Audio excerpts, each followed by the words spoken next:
কই মাছ ভাজা ভাজা খেতে লাগে মজা, তার সাথে যদি হয় মাখা মাখা ঝোল টমেটো দিয়ে আরো লাগে খেতে বেশি মজা। তো আসসালামু আলাইকুম বন্ধুরা, চলে আসলাম আজকে আমার কই মাছ রান্নার ভিডিও নিয়ে। তো যে কোনো কারণে হোক পুরো রেসিপিটা আসলে শেয়ার করতে পারিনি। তো অনেকদিন যাবতই ইচ্ছা করছিল যে এরকম কই মাছ একদম ভাজি করে তারপরে এরকম টমেটো দিয়ে একদম ঝোলটা টানিয়ে মাখা মাখা করে ফেলবো, বেশি করে ধনেপাতা কাঁচামরিচ দিয়ে। বাড়ির যেরকম, এটা তো দেশি কই মাছ, চাষের কই মাছ, কিন্তু দেশি কই মাছের কালারটাই মানে অন্যরকম, রান্না করলে স্বাদ।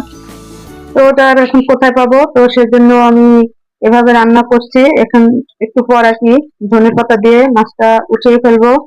কি যে স্বাদ, কি যে খেতে মজা, রান্না করে না খেলে কেউ বুঝবেন না এটার স্বাদটা কতটুকু। এই রান্নাগুলো শীত আর গরম লাগে না, রান্না মজার হলে সবসময় খেতে ভালো লাগে।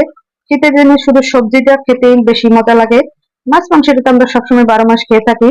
তো দেখতে থাকুন। তো আমার এখন একদম রান্না শেষ পর্যায়ে।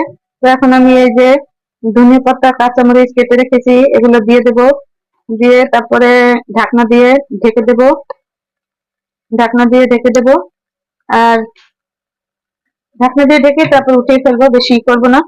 তো যদি ভিডিওটি ভালো লাগে, আমার রান্না ভালো লাগে, অবশ্যই লাইক কমেন্ট শেয়ার দিয়ে অন্যকে দেখার সুযোগ করে দেবেন। ভালো থাকবেন, সুস্থ থাকবেন, আল্লাহ হাফেজ।